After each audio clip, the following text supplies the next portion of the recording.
The Vijayanagar empire. कहानी 14th century Bharat की है। दिल्ली के सुल्तान मोहम्मद बिन तुगलक ने दिल्ली सल्तनत को मदुराई तक एक्सपैंड कर दिया था, लेकिन उनकी कैपिटल को दौलताबाद शिफ्ट करने और टोकन करेंसी जैसी मिसगाइडेड पॉलिसीज सल्तनत के लिए भारी पड़ी और साउथ में सल्तनत का कंट्रोल कमजोर हो गया।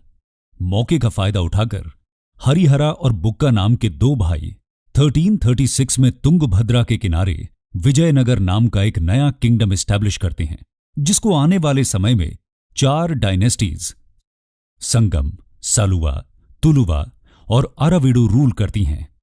विजयनगर एम्पायर जब अपने चरम सीमा पर था, तब उसका एक्सटेंट नॉर्थ में कृष्णा तुंगभद्रा बेसिन से लेकर पूरे सदर्न पेनिनसुला तक था। यह बात इसलिए इंपॉर्टेंट है क्योंकि मेडिवल इंडिया की पॉलिटी को 11th सेंचुरी के बाद से लार्जली मुस्लिम डायनेस्टीज ने डोमिनेट किया था, और ऐसी सिचुएशन में विजयनगर जैसे बड़े हिंदू किंगडम का राइज करना और उसका लगभग 300 साल तक एग्जिस्ट करना एक हिस्टोरिकल अचीवमेंट से कम नहीं था। वैसे पोर्चुगीज ट्रैवलर बारबोसा के हिसाब से विजयनगर रूलर्स डिवाउट हिंदू होने के बावजूद पब्लिक पॉलिसी में काफी सेक्युलर अप्रोच रखते थे और उनके किंगडम में कई तरह के रिलीजियस सेक्ट्स को रिलीजियस फ्रीडम थी। खैर, विजयनगर एम्पायर की कैपिटल ईस्टर्न कर्नाटका में लोकेटेड हम्पी थी, जो आज एक यूनेस्को वर्ल्ड हेरिटेज साइट है और अपने आर्किटेक्चरल ग्रैंड्योर के लिए फेमस है। पोर्चुगीज ट्रैवलर डोमिंगो पेस के हिसाब से हम्पी शहर ऑलमोस्ट रोम जितना बड़ा था। पर्शियन एम्बेसडर अब्दुल रज़ाक तो ये तक कहते हैं कि पूरी दुनिया में उन्होंने हम्पी जैसा दूसरा शहर देखा ही नहीं। इस वीडियो में हम देखेंगे विजयनगर एम्पायर के 300 साल का ग्लोरियस इतिहास और उसके डाउनफॉल की कहानी। हम देखेंगे कि जब नॉर्थ इंडिया तैमूर और बाबर के इन्वेजन से केओस में था, तब कैसे विजयनगर हर रोज नई हाइट्स को छूते हुए साउथ इंडिया का अनडिस्प्यूटेड किंगडम बना हुआ था। ये उस विजयनगर की कहानी है जिसके एक राजा कृष्णदेव राय को खुद मुगल एम्परर बाबर अपने दौर के इंडिया का सबसे पावरफुल राजा बताते हैं। Political history. हरिहरा एक किंगडम के फर्स्ट रूलर बने जिन्होंने होयसला टेरिटरी को एनेक्स किया। 1356 में बुक्का राया ने उन्हें सक्सीड करते हुए मदुराई सल्तनत का डिस्ट्रक्शन और विजयनगर का पूरे सदर्न पेनिनसुला में एक्सपेंशन किया। लेकिन विजयनगर के लिए यह सब इजी नहीं था। तुगलक्स के बाद दिल्ली सल्तनत का डिक्लाइन तो हुआ, लेकिन डेक्कन में बहामनी सल्तनत ने अपना इंडिपेंडेंस डिक्लेयर कर दिया और काफी तेजी से पावरफुल होने लगा। बहामनीज विजयनगर के नॉर्दर्न एम्बिशंस के सामने सबसे बड़ा ऑब्स्टिकल थे। इनकी राइवलरी बुक्का के दौर में शुरू हुई, जो एक सेंचुरी तक चलती रही। Rivalry fertile Tungabhadra Doab, Krishna Godavari delta और कोंकण को लेकर थी। दोआब और डेल्टा की लड़ाई उनकी फर्टिलिटी की वजह से थी, लेकिन कोंकण की लड़ाई हॉर्सेस को लेकर थी, जो कैवलरी के लिए इंपॉर्टेंट थे। बहामनीज ने नॉर्थ से आने वाले हॉर्सेस को ब्लॉक कर दिया और इसलिए वेस्ट एशिया के साथ होने वाले हॉर्स ट्रेड के लिए फेमस कोंकण का गोवा पोर्ट विजयनगर के लिए काफी क्रूशल हो गया। कई सालों के इनकंक्लूसिव राइवलरी के बाद जैसे ही देवराया 1404 में पावर में आए, तुंगभद्रा दोआब को लेकर स्ट्रगल एक नए विगर के साथ स्टार्ट हुआ। लेकिन वारंगल और बहामनी के बीच हुई एक पुरानी ट्रीटी ने सदर्न इंडिया का बैलेंस ऑफ पावर बदल कर रख दिया था, जिसकी वजह से 1408 में देवराय को बहामनी सुल्तान फिरोज शाह बहामनी के हाथों एक ह्यूमिलिएटिंग डिफीट फेस करनी पड़ी। देवराय को कॉम्पनसेशन के लिए अपनी बेटी की मैरिज फिरोज से करनी पड़ी और डाउरी में बनकापुर की टेरिटरी भी देनी पड़ी। लेकिन कुछ ही सालों बाद देवराय को रिवेंज का मौका मिला। रेड्डी किंगडम में एक्सेशन को लेकर कंफ्यूजन के चलते देवराय ने डिप्लोमैटिक मैन्यूवरिंग करके वारंगल के साथ एक ट्रीटी साइन की और रेड्डी किंगडम को आपस में डिवाइड कर लिया। विजयनगर की इस डिप्लोमेसी की वजह से बैलेंस ऑफ पावर फिर बदल गया और 1420 में देवराय ने फिरोज को डिफीट करते हुए पुरानी टेरिटरीज रिकैप्चर कर ली। 1425 में देवराय 2 पावर में आए, जो संगम डायनेस्टी के सबसे पावरफुल रूलर थे। पोर्चुगीज ट्रैवलर नूनीज बताते हैं कि श्रीलंका, पेगू और मलया के किंग्स भी देवराय 2 को ट्रिब्यूट पे करते थे। इनके रूल में विजयनगर में कई रिफॉर्म्स हुए। बहामनीज की मेन पावर उनके मुस्लिम आर्चर्स और कैवलरी की वजह से थी। इसलिए देवराय टू ने कई केपेबल मुस्लिम्स को जागीर दी और अपने सोल्जर्स को उनके अंडर आर्चरी की ट्रेनिंग दी। इसके अलावा स्ट्रॉन्ग कैवलरी का ऑर्गेनाइजेशन भी हुआ। अगले और सबसे ज्यादा इंपॉर्टेंट रूलर तुलुवा डायनेस्टी के कृष्णदेव राय हुए, जो 1509 में थ्रोन पर आए। ये बाबर के कंटेम्पररी थे। कृष्णदेव राय के दौर में विजयनगर की प्रॉस्पेरिटी अपने जेनिथ पर थी और डोमिंगो पेज जब हम्पी का कंपैरिजन रोम से कर रहे थे तब यहां कृष्णदेव का ही रूल था। पेज बोलते हैं कि कृष्णदेव एक एबल मिलिट्री जनरल भी थे जो बैटल को फ्रंट से लीड करते थे और अपने इंजर्ड सोल्जर्स का ध्यान पर्सनली रखते थे। इसलिए कृष्णदेव ने तुंगभद्रा दोआब के झगड़े को फिर से जिंदा करते हुए उड़ीसा के गजपति और बहामनीज के सक्सेसर स्टेट बीजापुर सल्तनत पर बड़ी विक्ट्रीज पाई। कृष्णदेव के दौर में पोर्चुगीज की इंडिया में एंट्री हो चुकी थी, जिनके गवर्नर एल्बक्यू कृष्णदेव के काफी अच्छे रिलेशंस थे। पोर्चुगीज ने कृष्णदेव को मिलिट्री एड भी दी, जिसके बदले में उन्हें भटकल फोर्ट बनाने की परमिशन मिली। लेकिन हिस्टोरियंस का ओपिनियन है कि यह कृष्णदेव की सबसे बड़ी वीकनेस थी कि वो पोर्चुगीज डेंजर को अंडर एस्टिमेट करते रहे। कृष्णदेव की ग्रेटनेस के कई और रीजंस थे। उन्हें हिस्टोरियंस द ग्रेट बिल्डर भी बोलते हैं। उनके द्वारा कंस्ट्रक्टेड एक इनॉर्मस टैंक को डोमिंगो पेज अपनी book chronicle of the Vijayanagar kings में अ ग्रेट आर्किटेक्चरल वंडर कहते हैं। उनके रूल में विजयनगर टेम्पल आर्किटेक्चर भी अपने मैच्योर फेज में था, जब टावरिंग राय गोपुरम,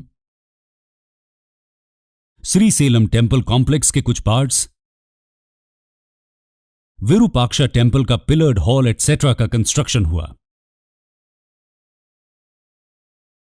राया गोपुरम विजयनगर का यूनिक इनोवेशन था और यह टेम्पल्स का रॉयल्टी गेटवे था। ये इतने मैग्निफिसेंट थे कि टेम्पल्स की मेन श्राइन्स उनके सामने बौनी लगने लगी थी। एकम्बारन था टेम्पल का 188 फीट टॉल सदर्न गोपुरम सबसे मैसिव है, जो कृष्णदेव ने ही बनवाया था। कृष्णदेव के रूल को historians golden age of literature भी बोलते हैं, क्योंकि वो खुद एक नोटेड स्कॉलर थे और उन्होंने अमुक्तमलयादा नाम की तेलुगु पोएट्री का कलेक्शन और जंबावती कल्याणम, मदलसा चरिता और सत्यवाड़ू परिणाया जैसे संस्कृत वर्क्स प्रोड्यूस किए। इसके अलावा उनके दौर में तेलुगु, कन्नड़ा और तमिल पोएट्स को काफी सपोर्ट भी मिला, जिनमें तमिल पोएट हरिदासा और कन्नड़ा स्कॉलर मल्लन नार्या काफी इंपॉर्टेंट नेम्स हैं। कृष्णदेव लिटरेचर को इतना वैल्यू करते थे कि उनके कोर्ट में 8 तेलुगु पोएट्स और स्कॉलर्स थे, जिनको अष्टदिग्गज कहा जाता है। इन अष्टदिग्गजों में साउथ इंडिया के बीरबल कहे जाने वाले तेनाली रामा भी थे, जो अपनी इंटेलिजेंस के लिए फेमस हैं। Architecture of Hampi. विजयनगर के पॉलिटिकल गेन्स के अलावा उसका आर्किटेक्चर ग्रैंडियोर भी उसे एक ग्रेट एम्पायर बनाता है, और यही वजह है कि हम्पी आज एक वर्ल्ड हेरिटेज साइट है। हम्पी के रूइंस में विजयनगर की ग्लोरी और उसके डिस्ट्रक्शन दोनों की स्टोरीज दिखती हैं। यहां पर 1600 से ज्यादा स्ट्रक्चर्स हैं। अब्दुल रज़ाक, जो अर्ली 1440s में इंडिया आए थे, वो यहां के 7 टियर्ड फोर्टिफिकेशन से काफी इंप्रेस्ड थे। फोर्ट के अंदर कैपिटल सिटी के अलावा एग्रीकल्चरल लैंड और कैनाल्स भी थे, जिसका स्ट्रेटेजिक रीजन वॉरफेयर के टाइम फूड सिक्योरिटी को इंश्योर करना था। टेम्पल आर्किटेक्चर की बात करें तो मंडपा या लॉन्ग पिलर्ड हॉल्स, राया गोपुरम, चैरियट स्ट्रीट्स और इलैबोरेट ऑर्नामेंटेशन जैसे फीचर्स डिस्टिंक्टली विजयनगर इनोवेशंस हैं, और ये विजयनगर की प्रॉस्पेरिटी का एविडेंस हैं। हम्पी का सबसे इंपॉर्टेंट टेम्पल विरूपाक्षा टेम्पल है, क्योंकि विरूपाक्षा विजयनगर रूलर्स के मेन डेटी थे, जिनके बिहाफ में रूल करने का क्लेम वो करते थे। यहां का मैसिव ईस्टर्न गोपुरम 1510 में कृष्णदेव राय ने बनवाया था, जो टेम्पल के मेन श्राइन से काफी ज्यादा बड़ा है। विट्ठल टेम्पल में कल्याण मंडप और हम्पी स्टोन चैरियट जैसे स्ट्रक्चर्स हैं। ये स्टोन चैरियट हमारे 50 रुपए के नए नोट में भी हैं। इसका कंस्ट्रक्शन भी कृष्णदेव ने कोणार्क के स्टोन चैरियट से इंप्रेस होकर करवाया था। यहां के डिटेल्ड कार्विंग वाले म्यूजिकल पिलर्स भी आर्किटेक्चरल वंडर्स हैं, जिनको हिट करने से 81 टाइप के म्यूजिकल इंस्ट्रूमेंट्स के साउंड आते हैं। एडमिनिस्ट्रेशन, विजयनगर की ग्रेटनेस का एक रीजन उनका यूनिक पॉलिटिकल इनोवेशन नायंकारा सिस्टम भी था, जो दिल्ली सल्तनत के इक्ता सिस्टम से इंस्पायर्ड था। इसमें अमर नायका नाम के मिलिट्री कमांडर्स नायकट्टम नाम की कुछ टेरिटरीज को राया के बिहाफ में गवर्न करते हुए एक कंटिंजेंट फोर्स मेंटेन करते थे, जो विजयनगर को बैटल्स में हेल्प करती थी। अमर नायक को कंट्रोल में रखने के लिए उनके ट्रांसफर की पावर राया के पास थी, लेकिन इनमें से कुछ नायक 17th सेंचुरी में इंडिपेंडेंट किंगडम्स एस्टैब्लिश करने लगे, जो विजयनगर के डिक्लाइन का एक कारण बना। सोसाइटी की बात करें तो विजयनगर में एक यूनिक सोशल स्ट्रक्चर था, जहां वैष्णवाइट्स को राइट हैंड कास्ट और शैवाइट्स को लेफ्ट हैंड कास्ट में रखा जाता था। विमेन की पोजीशन रिलेटिवली बेटर थी, क्योंकि कई लर्नेड विमेन अकाउंटेंट और जजेस की पोजीशन होल्ड करती थी। लेकिन नूनीज देवदासी, पॉलीगैमी, चाइल्ड मैरिज और सती के एग्जिस्टेंस की भी बात करते हैं। इकोनॉमी की बात करें तो किसी भी मेडिवल किंगडम की तरह विजयनगर का भी main source of revenue land revenue ही था। लेकिन professional tax, property tax, industries tax etcetera भी एग्जिस्ट करते थे। विजयनगर का मार्केट भी उसकी प्रॉस्पेरिटी को दिखाता है। पेस बाजार का एक ब्यूटीफुल डिस्क्रिप्शन देते हुए बोलते हैं कि वहां दुनिया की हर चीज मिलती थी, from precious stones two things of basic necessity. इसके अलावा विजयनगर डायमंड एक्सपोर्ट के लिए भी फेमस था। नूनीज यहां की डायमंड माइंस को वर्ल्ड की रिचेस्ट माइंस बताते हैं। Disintegration and the fall of empire. Vijayanagar की प्रॉस्पेरिटी इतनी ज्यादा थी कि शायद ही कोई इसके डाउनफॉल को इमेजिन कर सकता था। But just like other great empires, Vijayanagar का एंड भी इनएविटेबल था। कृष्णदेव राय की 1529 में डेथ के बाद अच्युत देव राय और अलिया राम राय के बीच सक्सेशन का स्ट्रगल स्टार्ट हुआ, जिसका फायदा उठाकर डेक्कनी सुल्तान इस पावर स्ट्रगल में इंटरवीन करने लगे और एम्पायर को काफी नुकसान हुआ।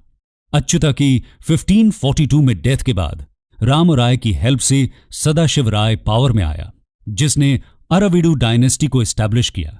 बट रियल पावर राम राय के पास थी। राम राय ने कई सक्सेसफुल बैटल्स लीड किए और बीजापुर, गोलकोंडा और अहमदनगर को ह्यूमिलिएटिंग डिफीट्स फेस करने पड़े। इन ह्यूमिलिएटिंग डिफीट्स से नाराज 1565 में बीजापुर, गोलकोंडा और अहमदनगर ने एक यूनाइटेड फोर्स के साथ विजयनगर को बैटल ऑफ तालिकोटा में कंप्लीटली डिस्ट्रॉय कर दिया, और यह बैटल इंडियन हिस्ट्री का एक वाटरशेड इवेंट बन गया। बैटल ऑफ तालिकोटा के बाद विजयनगर की कैपिटल पेनुकोंडा शिफ्ट कर दी गई और किंगडम अगले 100 इयर्स तक एग्जिस्टेंस में रहा। लेकिन कई अमर नायकों के इंडिपेंडेंट किंगडम्स के इमर्जेंस से अब राया की पावर इनसिग्निफिकेंट और विजयनगर की ग्लोरी के दिन खत्म हो चुके थे। विजयनगर की ग्लोरियस हिस्ट्री वैसे तो 1565 में ही खत्म हो जाती है, लेकिन ऑफिशियली इसका एंड 1646 में होता है।